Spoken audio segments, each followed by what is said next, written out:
Hey everyone, welcome back to the channel. My name's Chris and this is Restoration Rescue. So in today's video, we are going to attempt to make this front control arm look a little less old. So this one just came off the car, looking a little old and decrepit. So we're gonna throw it in the sandblasting cabinet and we're gonna try and get it looking clean and put new bushings in it and new ball joints. So this thing, you can see that ball joint is seized solid in there. But first what we need to do is get this long bolt out of it, which this bolt nut right here is spinning. So we're gonna toss it in the vise. But before we do that, we do have a little bit of news or a little bit of a history. So today on this channel is the week before the video that comes out on August the 8th. That is 4 days prior to our 5-year anniversary. 5 years we have been doing this on this channel, and I can't be happier with the growth of this channel, with all of you who have stopped by weekly, watched our videos, who have just randomly stumbled upon us. But for 5 years of working on cars, from the C10 to the 454 and now the Datsun, this has been an epic ride. We're not quitting here, not at all. I'm gonna keep going until my body says that I can't do it anymore. So what we're gonna do now is get this thing in the vise and try and get this bolt off.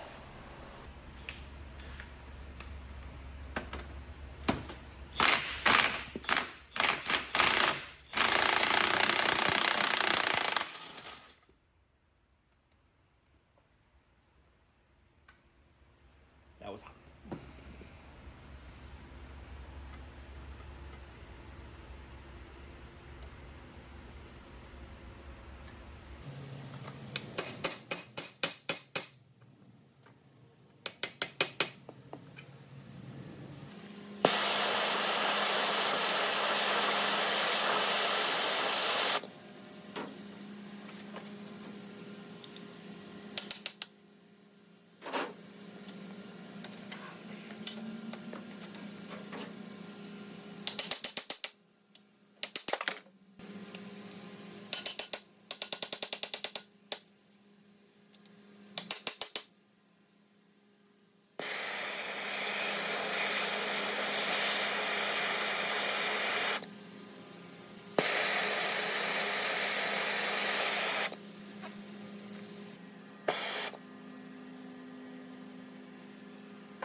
So that control arm came out really nice. Now we need to wait for it to dry, and we're gonna repaint it later and get it into a black. So, because I kind of want everything under where it's not gonna be seen to be black, and a nice dark color.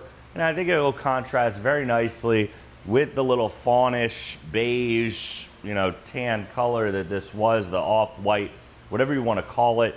I think that'll look really, really good on this car. But that is going to be a wrap for this week's video. We'll see you guys next Saturday when we continue working on the Datsun. Again, I'm still waiting on the transmission to come back. That needs to get back. That needs to go in that. We're running out of time there. We have 2 months until the show. And yeah, we're running out of time. So what we need to do is get this thing to a point where I can start dropping the whole subframe out and then just start building the front. And if I could get it to the windshield and pretty much to the C-pillar, I'm actually pretty far along on this, and the rust shouldn't be that bad in the back of the car. There are some things that I'm gonna plan on doing, like the drip rails. I think I'm gonna just get rid of them. I don't really like the style of drip rails and that chrome. I like the flat design, so I may get rid of those. I have some body work to do. Obviously, there's some dents and some dings on this thing. Over the years, what it obtained, I got the whole floor pan to rip out. I need to buy some things. I need to buy thicker sheet metal to do the frame, because that's why we're not doing that this week or next week. Got to do that. We got to do some more things to the front end. I have some panels to rip off. I have some frame to fix on the front on this side, so this side's gonna have to come apart as well. And then start doing the washer area. That gets taken care of. If I could do all of that, then start on the lower quarters, the front quarters, get that taken care of, the floor pans, we'll be looking golden. Start building the car frontwards, get around the windshield. That's gonna be a pretty good accomplishment, and then start building forward. I also had to get this thing down to the machine shop. I'm not ready quite yet. I don't want the engine just to be sitting here, built, waiting to go in the car. I kind of want to get it done and right in the car so that we can start driving. So the transmission, I'm going to do a service on, get that thing squared away. But that's going to be a wrap for this week's video. We'll see you guys next Saturday when we continue working on the Datsun.